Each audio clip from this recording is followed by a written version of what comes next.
Speaking of flaming out, let's begin another edition of the Agile Uprising podcast. I Why I not? don't I don't know another way. Like, let's just go down swinging, gents. I'm in. what do you Let's jump say? in. I'm Chris Murman. I didn't introduce people last time, and I feel guilty for it. So I apologize to Jay and Andy, but I will actually introduce Andy Cleff this time, or Andy Cleff. Hello, sir. Happy afternoon. Yeah, yeah. Andrew Leff.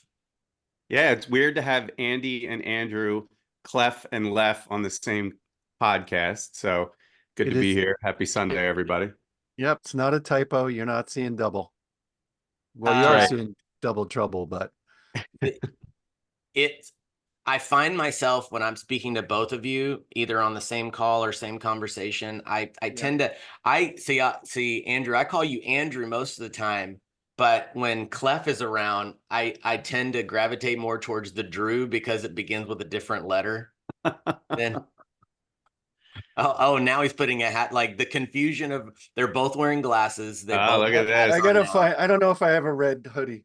White beards, I'll put white. a fit together for you, Andy. I'll take care of you. I'll Yeah, send you. I'll send send me you a kit. official Drew fit.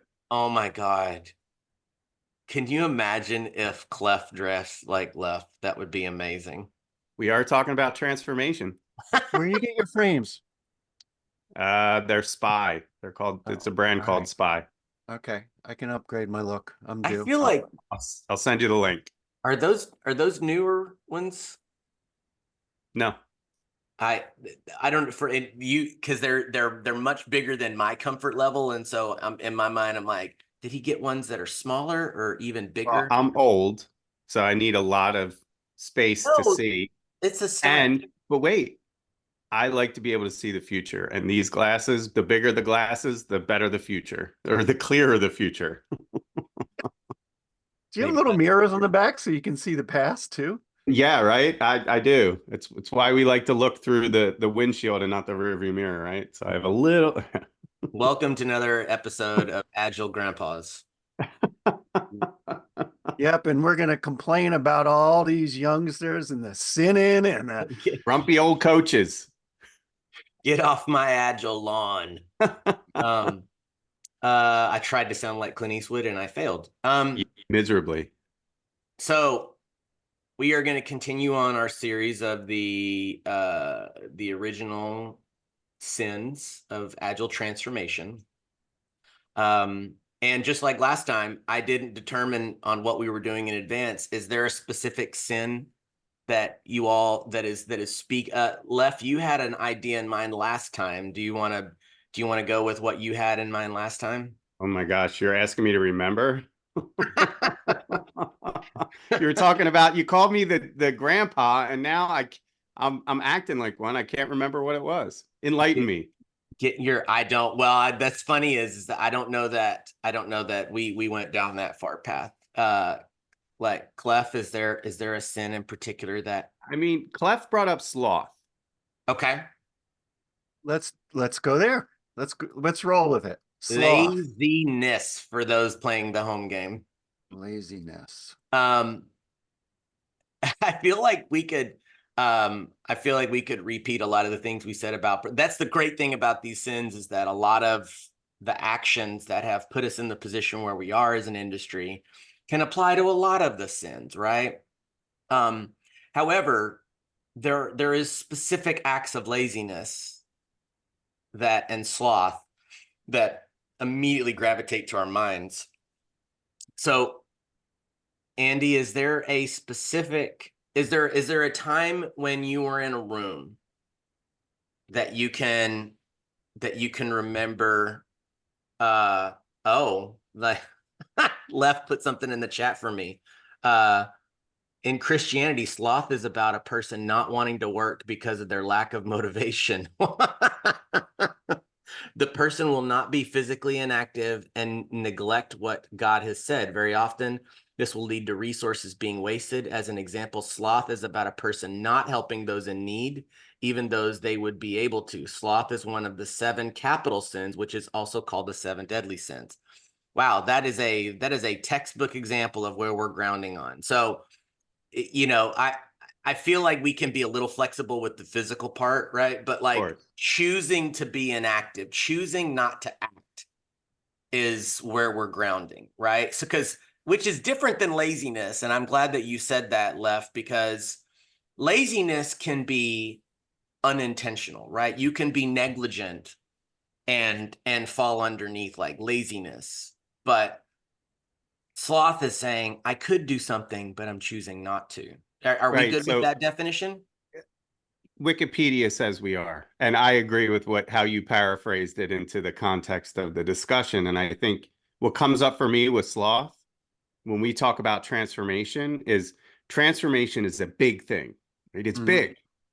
And when we are posed with the desire and effort to do something different, how does transformation make us slower and in our inability to move, right? Like it's slow by nature, so we can constantly inspect and adapt and understand the data to make changes to support transformation. But when you do this top down approach of this is transformation, everyone's going to change, this is how you're going to do it, let's get the playbook ready, does that create the sloth-like effort or lack thereof or inability to move and be nimble as agilists were taught in a way that we should be nimble, we should be agile? And I hate the word faster, right? I never use that word. You could move Right. faster, you could move slower. So how are we looking at kind of the signals and absorbing them in a way to support transformation? Or are we being sloth-like by ignoring those because it's not fast enough? Or it's too big to Yeah, comprehend, right? So often that big transformation, the work that needs to be done incrementally is just so damn overwhelming that it's a lot easier to just keep doing habitually what you've done instead of changing it. And so in my mind, that's a is it's what's the adjective? Slothness. Um, right? Accepting that's the way we've always done it. Change is too hard. I refuse to try to change. and That that's to me is yeah. So I huge. love I love the bigness. Wow, pause.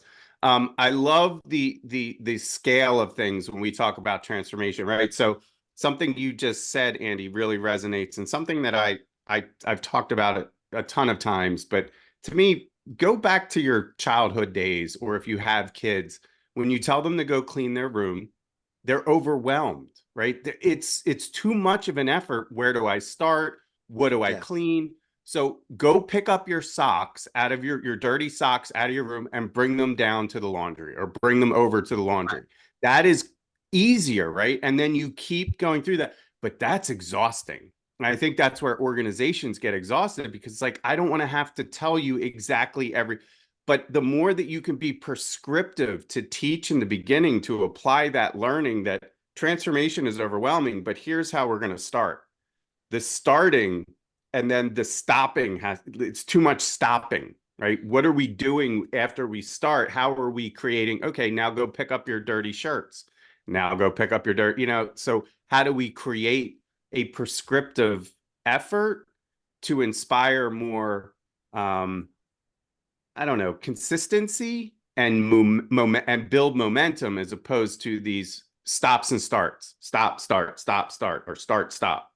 Well, so Cleff and I did a podcast on simplicity end of last year, and that touches on a lot of we used this paper that Deloitte wrote on transformation and simplicity in the transformation, and that you basically you rationalize everything, like you take a look at everything, you modularize and standardize everything that you can, right? That's possible to make the same, right?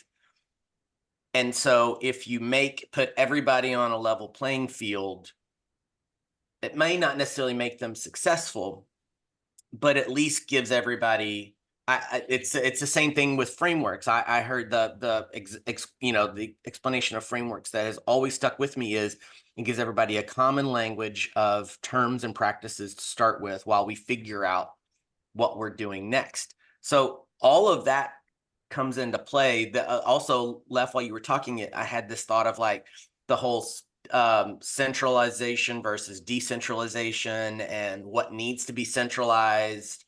How many decisions need a choke point of one person at the very top making that call, sort of a thing. But all of those things are external forces or outside pressures on us as change agents. And again, I know we hate that word, but that's really what we are. People advocating for change. All of these pressures put on us that it almost feels like by nature creates inaction. Yes. So yes, and you were talking about it earlier when we kicked off the podcast. The gym is insane right now, right? There's a desire for personal transformation. We'll use that as an example, right? But what happens 30 days from now when you're not getting the results you want? Most people, they just kind of fade, right? They fizzle out. They're like, it's too much work. I'm not losing weight. Well, are you doing what you need to do, right? Are you utilizing proper nutrition? Do you have a good routine? Are you diligent? Are you actually logging what you're doing? So there's a process, right? Are we able to endure the repetitive nature? Go ahead, Andy. We, as change agents, try to endure that. But you talked earlier about the start-stop cycle. I want to focus on the stop because oftentimes the stop is the result of, Chris, the lack of simplicity. We also talked about org debt. There's all these policies that change and blah, blah.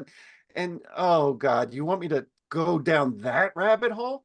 I'm just going to stop and I go back to status quo and I'll go start something else. And to me, that's also a type of laziness or sloth, right? Rather than pushing through the impediment, it's so much easier to abandon it and go pull another piece of work and increase your whip, which, as we know, just exacerbates the doom loop at any scale until things implode. You talked about simplicity as well. And so the act of saying no to something, I don't think is slothery. I think it is take away something that's no longer useful and see what happens. But that's scary. And so it freezes people on that climb down the tree. I'm getting a visual of a sloth. Have you ever seen a sloth? Like Yep. how slow they move and deliberate they move. That's okay, unless you're growing algae and moss and speed to experiment hypothesis validation is important. It's brutal. Yeah. And maybe that's where sloth comes in is the lack of ability to have patience for the sloth to climb down the tree, right? Because it takes so long. And you're like, just go from here to here, quick, do it. But there's so much involved in from here to here, right? From top to bottom. How can we accommodate the slowness and understand how we're mapping that commute from the top of the tree to the bottom of the tree? There could be branches, there could be a wasp's nest, there could be, another animal, and you never know. So how are you doing that mapping and understanding how to either navigate around those obstacles or alleviate them, right? So that's adding more time.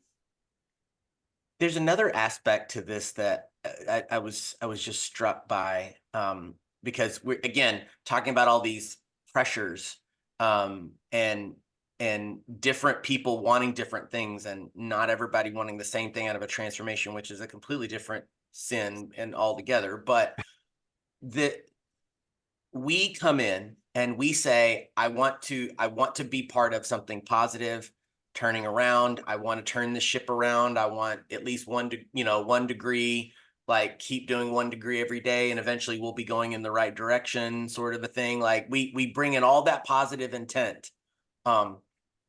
And yet, especially because the industry is what it is right now, like I don't want to show up and push too hard, and then all of a sudden I'm not a team player anymore, and I become expendable when the budget cuts come up, because they come up at least once a year, if not more than once a year. And I mean, you all know, like, if all of you listening either know yourself as having said it, which there is nothing wrong with this because I've said it many times, or heard someone say, I don't want to rock the boat, so I'm just here supporting them for at least for right now, or for this meeting, or for whatever. During the pandemic, when we didn't have, when we got tired of having our cameras on and everything, I knew a coach that they actively did not want to hear anything that he had to say, but they wanted him there. They wanted him supporting them. And so he would just listen on a Zoom call and have his camera off and his mic muted, and he'd just play his guitar, because what else is he going to do on a call when he's not allowed to speak or say anything, because he rocks the boat? And it creates this sense of, I like my job, I like my salary, I like my rate, I like my client, I like my whatever. I don't want to rock the boat, when literally that is the definition of our job, is to rock the boat. But we are in a position where inaction is almost a job-saving technique. Yes. And I also take that same sort of frame and apply it to those that we're trying to help, right? The VPs, the SVPs, that are in a position to help someone else, but perhaps choose not to because of old incentives and behaviors, right? If I help you, my score goes down. Mm-hmm. And I'm judged on my score, not our collective score. Mm-hmm. Right? Now, if we change the incentive system, that if all boats rise, we all get some kudos or extra dollars, that removes some of the pressure to be a sloth. Why would I help you if it lowers my annual bonus? Right? And then they're the people in the transformation silos, that are battling about budget and head count, that we're trying to support. And we can't unlock that because we don't have direct access to the financial systems and the HR systems Sure. that change those perverse incentives. So what do you feel about this statement? I love where you just took us, Andy, and Chris, for that matter. Is finance the sloth of enterprise corporate America? One of them. Yeah. I think there's another. There's another in the human resources, people ops, etc. And both those functions, their primary purpose is to protect the corporate body, right? Yeah. From people in high enough positions going to jail for inappropriate financial actions, or litigation from the working class to those who manage them. So yeah, they are huge sloths in any transformation initiative. Could you argue that any part of your organization where documentation or announcements or whatever needs to be reviewed by legal counsel, is any of that could fit into the category, like finances, HR, what are, like, almost the C-suite, if you think about it to a degree in some organizations, compliance, security, I'm not saying that individually those people are sloth-like in their behavior, but because of what those parts of the org represent, they are those outside pressures that force this inability or lack of desire to move. I don't, yeah, I don't, I like what you're saying. I think if I think of it, it's more anything that has a fixed date, any part of the org that attaches a fixed date to work becomes a sloth-like quality, because now you're backing in, right? you are reverse engineering the work that needs to be done to hit a date. And now we're not able to move at that speed, or if we are, something suffers, right? Quality, budget, whatever it might be. How I think that to me becomes more of the theme of the sloth, right? This fixed date. Everything, when we report to the street, if you're a public company, I get it. Like, we can't change certain rules, but how do we work differently knowing that these are the rules? Those rules, I'm probably going to get killed on the internet for saying this, typically don't change all that often, right? Especially, reporting to the street. It's pretty clear. We report quarterly, XYZ, our stakeholders, our board, whatever it might be.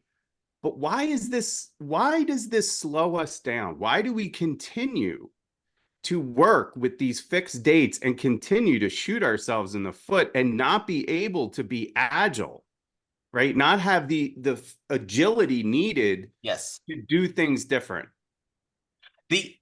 If you And take you're it all one, smiling when I said this. It's very interesting Well, when this gets I'm published. it's recalling just a conversation yes. that we had the other day, and one of our coaches' favorite question is, after hearing this conversation, is, and you recognize yourself, sir, if you're listening. What are we optimizing for? Yeah. And we're optimizing for shareholder value Yep. on a quarterly basis, on a fixed calendar cadence, because that's what we exist in.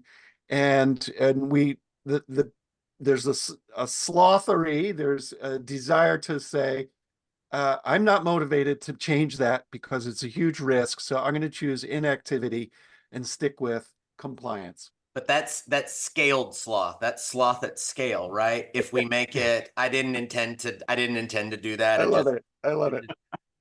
I mean, if you think about it though, if you make it small, the single person version of that is, I don't want to be looking for a job this year. My only goal, my only professional goal this year, I have zero goal other than I don't want to be hunting for a job this year. That is my only goal. Do you not think that I have set myself up for inaction in certain scenarios because I want to protect my, I don't think I'm saying anything controversial or whatnot. It's just that, again, pushing is not the like, I don't know that like AI and machine learning is pushing us technologically from a, what do we feel we're comfortable with putting out there, and what data are we comfortable letting these bots be trained with and such. Like, I'm not, so that may be the one exception, but for the most part, like, you would have thought we were all in the cloud by now, and that like security and compliance and unit testing was a part of everything, that everything had a pipeline and stuff. No, like, we are still no further down this path for most large organizations than others.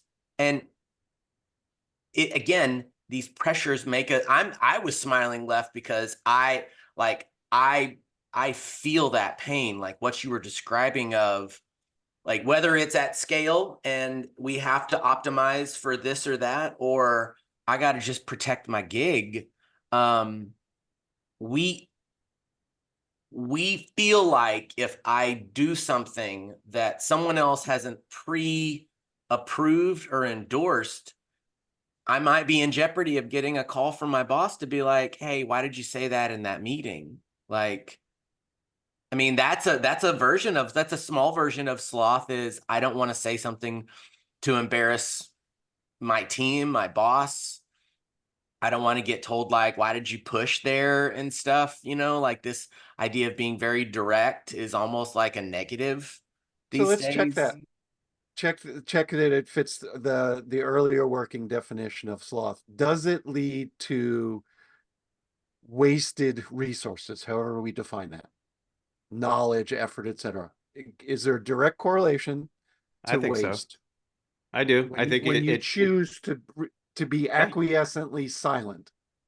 There, I guess what crucial conversations talks about silence is violence, right? So how that lack of it develops the lack of motivation, and the more that you see people fade or withdraw, the more that becomes a viral experience, right? Other people are then like, well, if someone that I looked up to is withdrawn, what am I going to do, right? Like I no longer have the passion, desire, or drive because this person, who I thought was really great is now defeated. So that becomes kind of a ripple effect. And I'm sure we've all seen it and experienced it to some degree. And that is for us not to be able to talk about that, about what we're experiencing in a way to help. I don't it's puzzling to me, right? Like what's so bad about that conversation? What's going on today that is, I've been noticing a trend. And I think this goes back to some of the conversations we've had over various podcasts talking about the investment in people, right? Are we investing in people? Are we investing their ability to work, right? Hey, I need you to do this. You're a good performer. Keep pumping out that code or keep doing this and at a high rate of speed.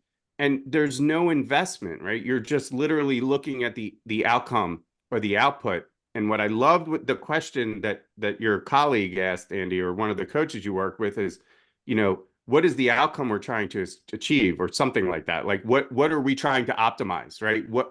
And that is a great question to reflect back. And I would love to know how it was answered, but on the flip side, I bet you it's a really hard thing for people to answer because you're framing it in a way that it's almost antagonistic, right? You're kind of throwing it in their face in a way that says, well, you're saying this, and that doesn't really align with what we've talked about. So what are we truly trying to optimize for? I It know I falls just in. took us on a total scenic route there. Sorry. Okay. Oh, it's great. It was good to see. But it does bring out that crucial conversation. And all of us and many of our listeners can practice in front of the mirror how to say it to minimize coming across offensively and as opposed to, or with contempt as opposed to curiosity. I wanted to go back to Sloth at Scale and looking at, is it contagious? If a who is it, somebody with influence? Clearly, if they're shutting down, other people will do it. But on what are the conditions that it becomes a contagion rather than somebody saying, Chris, I noticed you didn't talk a lot today. What's up? Yeah. Are you okay? um, so I just got a flashback, Andy. Do you remember the podcast you and I did years ago on organizational silence and the paper that you fed me on organizational silence? Same phenomenon, right? Like nobody creates an organization that says, I want nobody to speak up. Like nobody ever sets out to do that. Like we want people to feel empowered, that their voice matters, to say something. And then when the boss is a little risk averse to change, given, well, this is a very important project we're running right now, and I just can't have any disruptions to it, and we have to have these dates. I was thinking earlier, like Leff, when you were talking about like project end dates and stuff. I think it's funny that dates are set for anything, because I mean, does anybody have a project that finishes on time anymore? Like there's no such thing. We can have some of the scope done by the date that you said, but it is never all of this scope will be delivered by. And it used to be once upon a time, you did finish. Now you may have been working nights and weekends, have been killing yourself, but you did hit dates at one point in time with all the functionality that was there. So I think, again, all this plays into the fact of like we aspire our organizations to be something, and then human nature kicks in, and then we're left with what we have, right? Well, there's the combination of human nature and the existing environment that keeps us.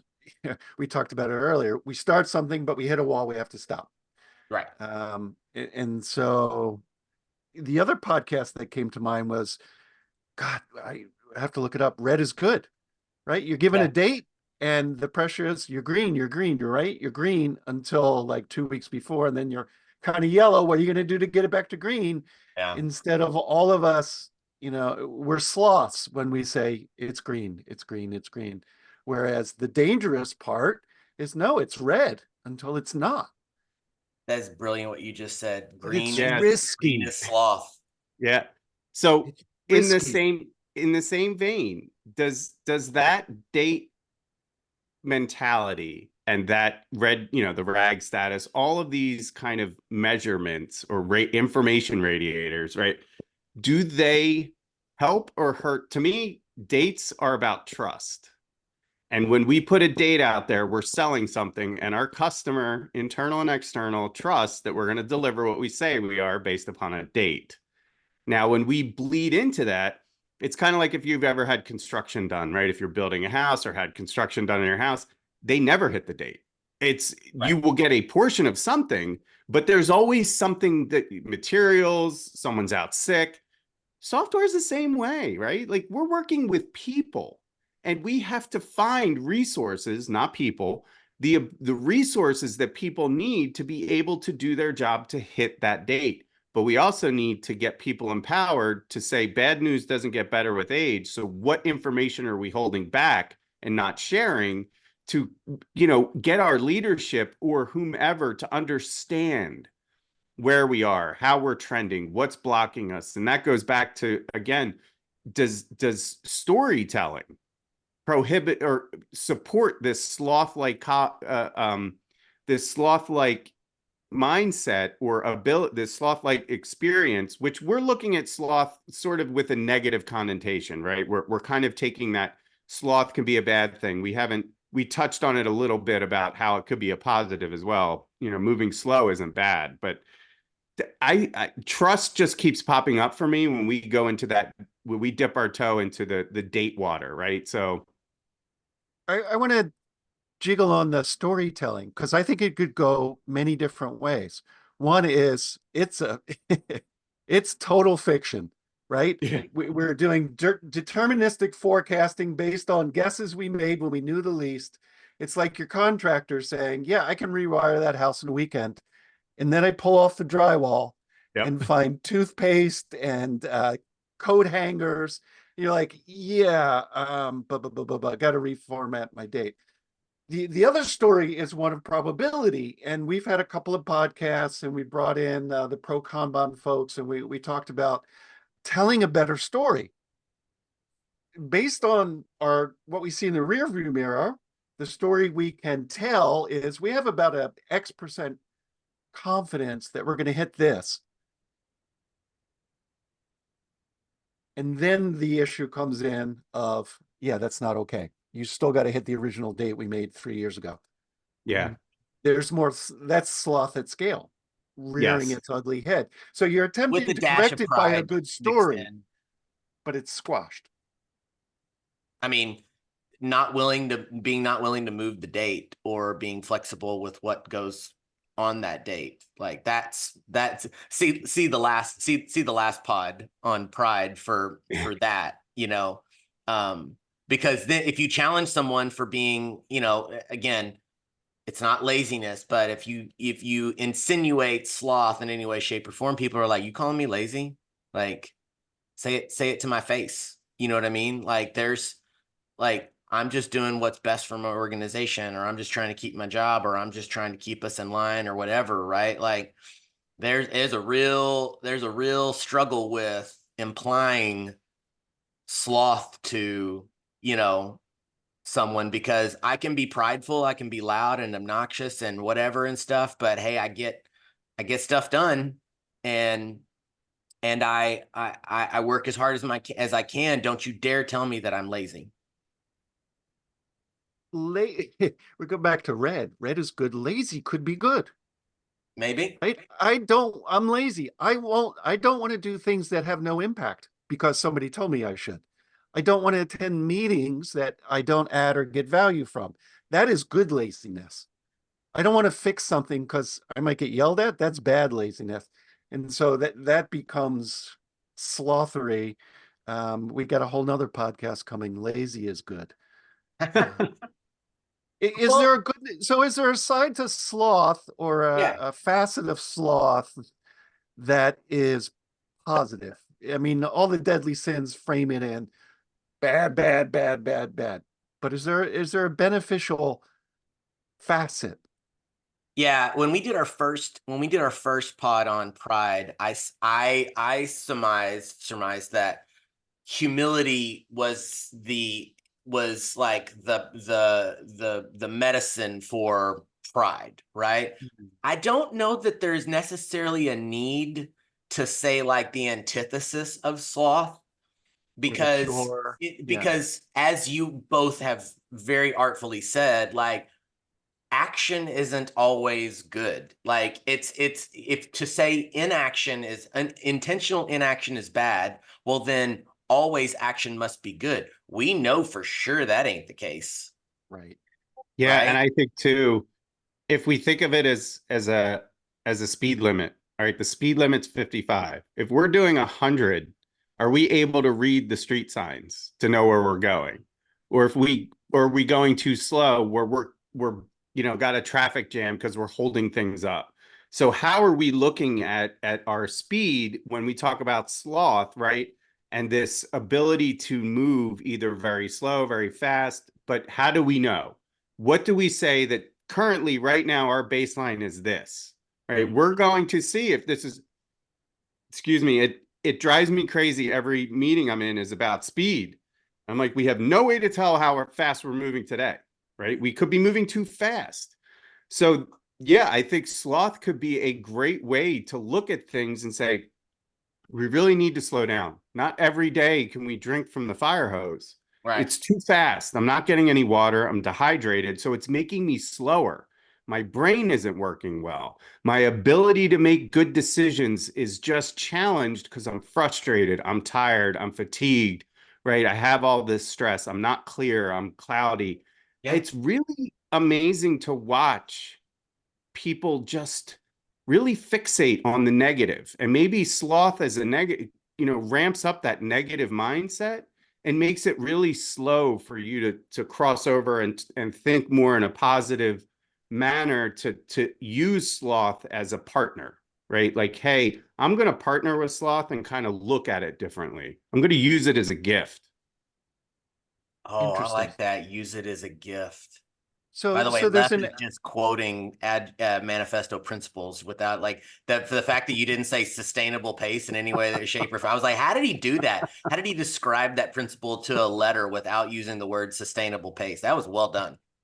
I'll take the compliment. Thank you. so there's an element of slothness about not caring, right? Um, how I can see when you give up, Really? and yeah, I think so. I think not having the grace to care, if you're sloth, you just don't give a shit anymore, right? And that is part of the negative aspect. But I think Hmm. slowing down, um, being purposefully lazy, isn't not caring. I think the negative aspect for me is if you truly don't care anymore. That I makes it see. sinful. I see in my mind, I was thinking that caring about sloth can also be just as dangerous as not caring, like being so focused on y'all aren't doing anything, like you're not moving. That goes back to that whole speed thing, right? Like you're not focusing on the things that I told you to. I gave you a specific playbook of things to be doing and you're not doing it. Why aren't you doing it? Like that's also that's also pretty dangerous to be. That's again, pride comes in and it's to be like, hey, I told you all to move at this speed and you're just sitting here. Do I just waste my words for no reason? Well, like, no, you just said something like kind of dumb and we didn't really know what to do. So we just didn't do anything like that I see that all the time. And is that sloth? Is that a kind of apathy? Or is it something else behind Kissing that behavior? cousins. Cousins. Yeah. I almost think of it as atrophy, right? We've damaged and we haven't been able to build that muscle back up. So even if you cared, you couldn't Trauma. move. We've all had a level of trauma from, especially those of us that have a history of large organizations and big scale transformations. Like we've been beaten up by this stuff so much. It almost is if like I used to care about that. Like some of the people that Leff and I used to work with at our old firm, that there were people that we worked with that were older than me that used to say they would tell me the same thing every time. I don't care about getting promoted. I don't care about being called an enterprise or a program level or I don't care what level coach I am. Like, I'm just here to help teams. If it's one team, great. If it's 20 teams, whatever. But I don't need any of that extra.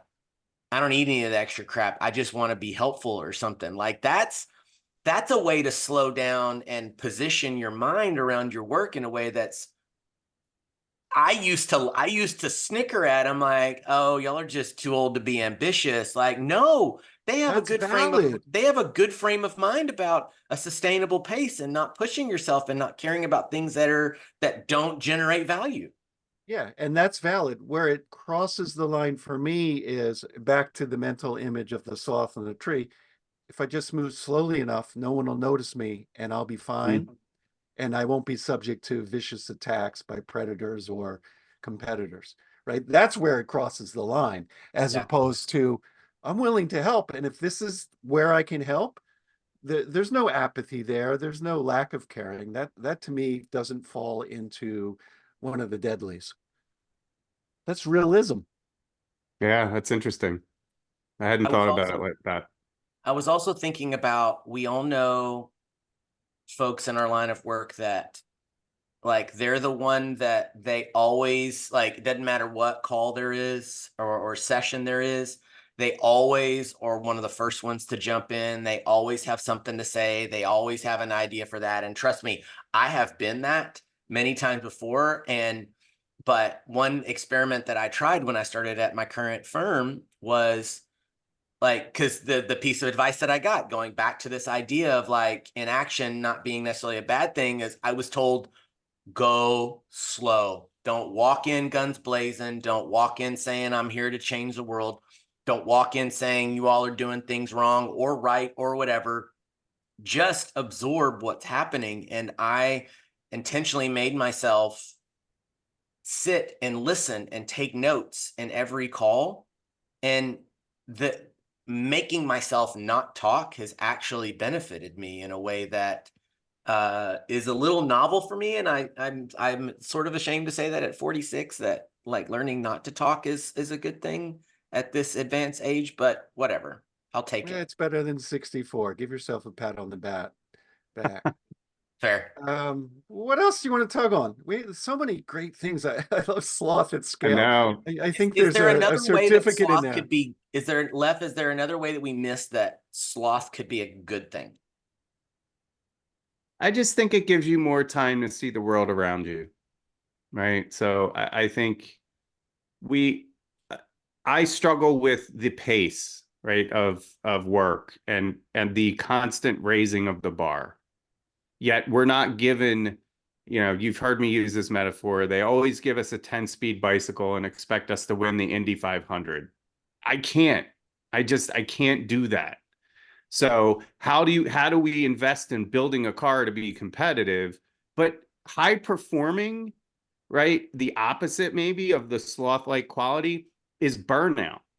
So again, how do we look at sloth in a way that creates balance in the way we work and the ability to understand when we need to be speedier or when we need to slow down based on people's motivation level? If it's becoming negative, they're unmotivated. What are we doing to create that? Or are they just an unmotivated person that isn't going to, that's going to stay in that lane? So we're going to go around them. Yes, and behind every unmotivated person is a shitty system that they live in. It's not about them, right? Yeah. I love your stories there. I'm stealing a 10-speed bicycle on an indie track. The But sometimes, oh, the thread just fell out of my head. I'm Can always we taken back rewind the to recording and pick up the great thing that Leff just said that I wanted to tug on? It'll come back later. our kids always reinforce the principles that we talk about on this podcast. Like I if it's the right topic or the right activity or whatever, every one of my kids will hustle.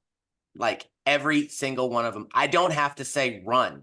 You know what I mean? If I show up to the airport and I say, if we don't get through security in 7 minutes, we will miss our flight. Like, you know, my youngest is 12 and he gets that, you know what I mean? Like it's not hard if you give them the right topic and motivation.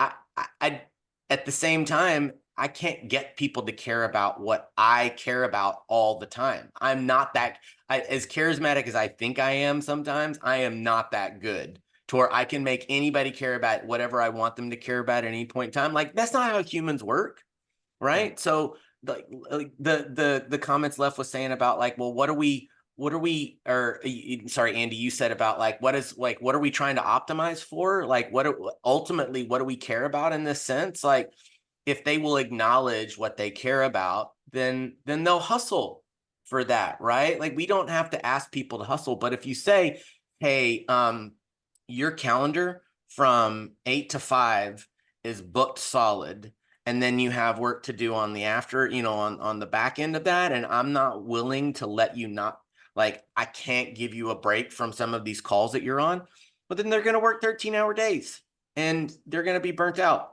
So how do you know, everybody's caring about keeping their jobs right now because of the market.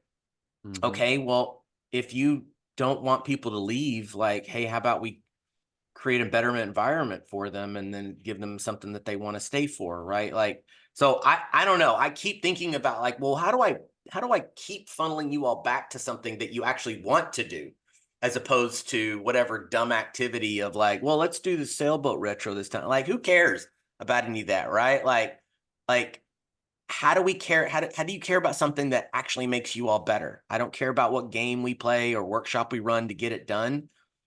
Like, let's make something valuable. Andy, you made a face at me. Did I throw Well, you? I'm curious, what context do you want to play this out on? Is it an individual team? Is it a one-on-one leadership consult? Is it, you know, you're in the upper levels of an organization planning strategy for the year or a quarter? Let's give it some context because I think it might matter how we would approach that. So you're probably right. In my mind, I was thinking there wasn't a whole lot of difference, but obviously if I'm running a workshop in front of a C-suite and I would be a little more structured in trying to get them to acknowledge what they're motivated by and what they want to optimize for and such, as opposed to having an unstructured discussion. But ultimately whoever's on the call, if I can at least motivate them to acknowledge what we all collectively care about, then we should be able to find the right pace to do the stuff that we care about, right? Maybe, but the reality is all of us see that that doesn't happen. You put it up, we agree, yet the motivation doesn't magically appear because there's something else dampening it down or antibodies destroying it. And until we uncover that, we don't unlock the cure for sloth and it being a contagion. So what removes motivation? Well, So we go to Daniel Pink. I kind of love the cerebral quality that we're dipping into. And if I think about it this way, is what symptoms are we treating and ignoring the actual problem, Pause. right? As opposed to, are we going to cure the problem and then not because symptoms, right? We all go to the doctor. It's a call to practice for a reason. You go in there, you have some symptoms, they treat those symptoms, and you continue to explore avenues if the treatment isn't working. Why do we and I think this also plays into the slothiness, right?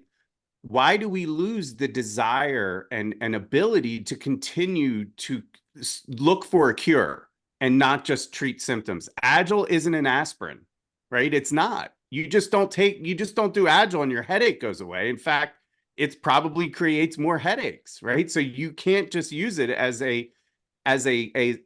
treating a symptom. Go ahead, Andy. I don't want you to lose your thought. Well, we've all said this at some point in our career. There are no silver bullets. Agile is not the solution. However, it's going to show you where all the problems are. Yes.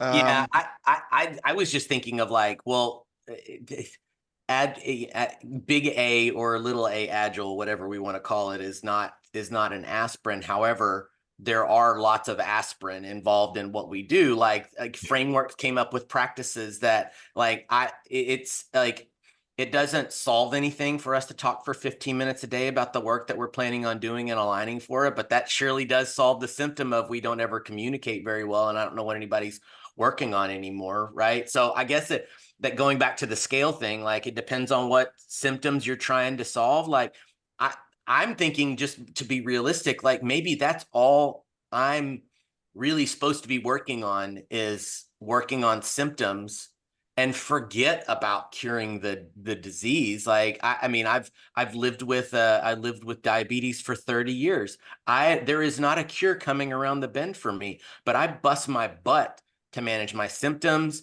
and to make the best quality of life that I can for myself, by exercising, eating right, making sure I'm regimented with my insulin dosages at the right time, documenting what I'm taking, when and where and stuff, using data to help me and everything. Doesn't cure diabetes, but I have a lot better quality of life than most diabetics because I've busted my butt doing it, and I haven't been slothful. I have chosen action, right? So So we're maybe hired. that's, Go ahead. yeah, real quick, maybe that's the sloth. The lack of motivation to continue to explore, to fix or cure problems, as opposed to just being on a maintenance plan and tweaking the medication we take to treat the symptoms. And I'm not comparing this to diabetes, right? No, no, no, Like, no, no. Yeah, but yeah, I'm yeah. saying that ability to continue to invest in looking for opportunities without overwhelming everybody with a ton of like different, right? Like there has to be smaller things to do. And we talked about this earlier, without overwhelming people by telling them to go clean their room, right? How do we tie that all in together, or tie it all together to progress us and allow us to apply the learning? That to me is also a slothy. We teach, but do we actually reserve capacity to learn what we were just taught? But I stepped on you, Andy, because I forget too, and I was full of Yeah, passion at that bring moment. us home, Andy. I don't have big toes. Don't worry about me. So let's keep going with the diabetes analogy. So Chris, you have a body, it has diabetes. You accept that in your lifetime there's not a cure, so you choose to manage it. You Right, could also choose not to manage it and be a sloth and have right. circulation problems, amputation problems, weight problems, blah, blah, blah, blah, blah. Now, let's switch the model. We are brought in as coaches, transformation agents, change agents to an organization that we observe is diabetic. Mm. We don't accept that there's not a cure. We accept that there is a cure to organizational diabetes, and it's beyond managing. There are cures, and we talked earlier about the cures involve finance, HR, practices, all these things, yet they're so fucking difficult to change, where we fall back into slothery. Chris, you said it earlier as, I just want to keep my job. Yeah. Mm-hmm. I'm not going to move so fast on this limb of the tree that someone's going to go, whack that one, because he's Well, and maybe you can get, threatening my worldview or my bonus. yeah, maybe a good place to land is in some of the organizations that you all work in, or that all of us work in, right? Some of us are placed in an organization where we have a voice that, um, by eschewing sloth and choosing action, we can start to address some of the larger scale symptoms. And ultimately, if there is a cure for whatever we're going after, because you could argue there isn't a cure for some of this stuff, like that the super cynical nature is there a cure for the human condition? But that's not what we're saying. It's not what you said there, and it's not, I don't want to be that cynical. I have to be a little more optimistic of that, or otherwise I'm like, I don't have anything else to do today. So I'm gonna be I'm gonna be cynical while I'm watching the Cowboys later today. That's what I'm saving my cynicism for. The Go but birds. yeah, exactly. Like, well, yeah, well, Yeah. um, I think that choosing again, if we have a voice, if we have the ability to take an action, to stand up for something that may address a larger symptom, great. Then if you feel like you have the safety to go for it, choosing action can be good. Yeah, shine a But light on. I think what we all agree on is that not every action is good, and not every word is a good word, and that maybe learning to regulate our pace and slow down just enough to where you can choose words more wisely, make your decisions more wisely, maybe crowdsource an idea before you throw it out in a presentation or a white paper or an idea in a meeting. Like maybe build a groundswell of do some bottom up, transformational, efforts and such, as opposed to starting up top. Like there is a way to go. Sloth is not bad if it's utilized for the right reasons and the right way. But I mean, if anything, balance. This is a podcast for balance. Like balance the pace you go, decisions you make, and how far you push. And there's something that can be done. We just have to figure out what it is we need to do. Is that a fair way to land this? It is, and I think just one final note, and I was taught this. I used to be big, or I still am. I just don't have one anymore. Into saltwater fish tanks, right? Reef tanks. And there was always a statement that has stuck with me, and it was so true. Nothing good happens in saltwater fast. So literally, if you feed the tank too much, if you put too much chemical, if you don't have the right balance, it blows the tank up. So you have to slowly get things back to a healthy state. And maybe that's how we partner with Sloth and say, how do we slowly increment these changes or implement some of these changes that we need? Because if it's too much, too fast, nothing good can happen, right? We'll either trigger our workforce, we'll kill morale, we'll have people leave, we'll have people shut down, we'll have people have lack of motivation. So what are we doing to create sustainable pace, to quote you earlier, Chris, right? To have the ability to at least acknowledge the speed at which we move and then the chaos in which we create. Let's be intentional. We want to create chaos. Great. What does that mean? What does that look like? Why are we doing it? Right. So I think that to me is how I am going to look at Sloth in my daily routine now. And I challenge all of our listeners to try out some experiments with kind of the concepts that we're talking about. I'd love to hear some feedback on the Discord and so forth. Engage with us and tell us what you think or what you've experimented with when it comes to the slothiness of that's a t-shirt, by the way. We're gonna make a t-shirt and we're gonna give it out to somebody that kind of engages with us over this He's topic. making the stickers as we speak. Yes. Well, cool. Let me land the plane. So if you just by accident tuned in and made it this far, subscribe. Catch the next episode. As we mentioned at the top, we're doing a series on the 7 deadly sins.